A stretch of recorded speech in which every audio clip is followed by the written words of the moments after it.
નમસ્કાર મિત્રો, શું તમે ક્યારે તમારી જિંદગીમાં કેળા ઉપર ક્લોઝઅપ લગાવી છે?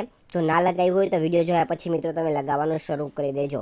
મિત્રો, તમારે એક પાકેલું કેળું લેવાનું છે અને તમારે તેની ઉપરની છાલ તમારે ઉતારી લેવાની છે.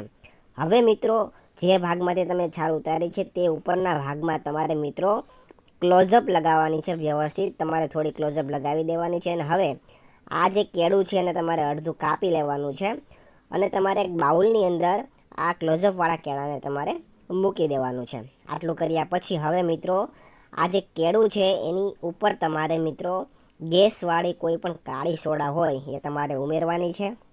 અને ત્યારબાદ તમારે મિત્રો કાંટાવાળી ચમચી લેવાની છે ને તેના મદદથી તમારે કેળું છે એને તમારે ક્રશ કરતું જવાનું છે.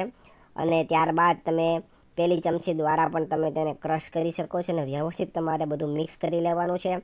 એટલે કે કેળું, ક્લોઝઅપ અને આ કાળી સોડા આ બધું તમારે વ્યવસ્થિત એકદમ મિક્સ કરી લેવાનું, જેથી કરીને પેસ્ટ જેવું બનીને તૈયાર થઈ જાય. હવે મિત્રો, વ્યવસ્થિત આપણે મિક્સ કરીએ ત્યાં સુધીમાં તમારું નામ અને તમારા ગામનું નામ કોમેન્ટ કરીને જણાવી દો, જેથી કરીને અમે તમને સ્પેશિયલ થેન્ક્સ કહી શકીએ. તો મિત્રો, લાસ્ટ વિડીયોનું સ્પેશિયલ થેન્ક્સ ભાવિનભાઈ હરિજનને રુદણ ગામથી, ઠાકોરભાઈ પરમારને વડોદરાથી, ભાવેશભાઈ રાયચોરાને પોરબંદરથી, કનુભાઈ વણકરને ચંપેલીથી, દિનેશભાઈ પટેલને અમદાવાદથી, નરેશભાઈ વાઘેલાને ભાવનગરથી, કમલેશભાઈ ડામોરને ફતેપુરથી, નિમેશભાઈ શાહને ભાવનગરથી, મહેબૂબ શાહ દિવાનને આણંદથી અને અનિલભાઈ મકવાણાને મોટા દેવળિયાથી જાય છે. મિત્રો, તમે પણ તમારું નામ કોમેન્ટ કરીને જણાવી દો, જેથી કરીને અમે તમને સ્પેશિયલ થેન્ક્સ કહી શકીએ.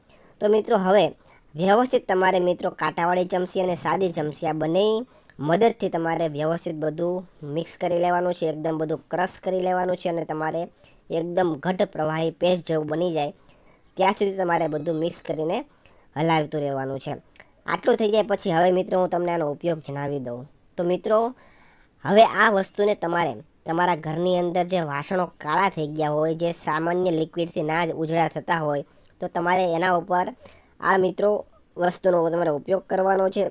જે પણ કાળા પડી ગયેલા વાસણો છે એના ઉપર તમારે આ વસ્તુ નાખવાની છે, આ પેસ્ટને નાખવાની છે. અને ત્યારબાદ સ્ક્રબ દ્વારા તમારે વ્યવસ્થિત ઘસવાનું છે.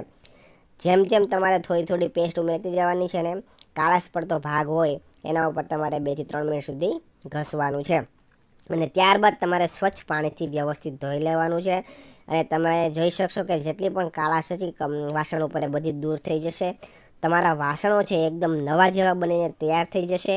અને તમારે કોઈ બજારમાંથી લિક્વિડ લેવાની પણ જરૂર નહીં પડે. એકવાર તમે મિત્રો આ ટ્રાય અવશ્ય કરજો આ ઉપાયનો, કેમ કે આ તમારા ઘરમાં જ બધું બની જશે અને ઝાઝો ખર્ચો પણ નહીં થાય. એકવાર અવશ્ય ટ્રાય કરજો, સારું એવું રિઝલ્ટ જોવા મળશે. જો તમને અમારો વિડીયો પસંદ આવ્યો હોય તો વિડીયોને લાઇક કરજો, શેર કરજો અને આવા જ નવા નવા વિડીયો જોવા માટે અમારા ફેસબુક પેજને ફોલો કરી દેજો અને યુટ્યુબ ચેનલને પણ સબસ્ક્રાઈબ કરી દેજો. ધન્યવાદ.